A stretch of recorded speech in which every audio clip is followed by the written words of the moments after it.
আমরা শহীদ ওসমান হাদির জানাজায় অংশগ্রহণ করার জন্য আমাদের বিএনপি থেকে আমি জনাব রুহুল কবির রিজভী এবং আব্দুল আওয়াল মিন্টু সহ অন্যান্য সিনিয়র নেতৃবৃন্দরা আছে, আমাদের যারা দলের নেতা কর্মী অনেকেই আছেন।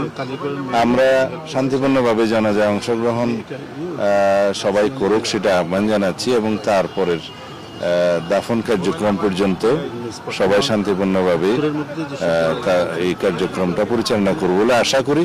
আমরা প্রতিবাদ করব, এই বর্বর হত্যাকাণ্ডের প্রতিবাদ করেছি, নিন্দা জানিয়েছি এবং যে সমস্ত পতিত ফেসিবাদী শক্তি এবং নির্বাচনের বিরুদ্ধে ষড়যন্ত্রকারী কোনো শক্তি এই ঘটনাকে ব্যবহার করে যাতে রাজনৈতিকভাবে ফায়দা না লুটতে পারে এবং যাতে নির্বাচন পিছানোর মতো অথবা বানচাল করার মতো কোনো ষড়যন্ত্র না করতে পারে, সেই জন্য আমরা দেশের সকল মানুষকে সজাগ থাকার আহ্বান জানাচ্ছি।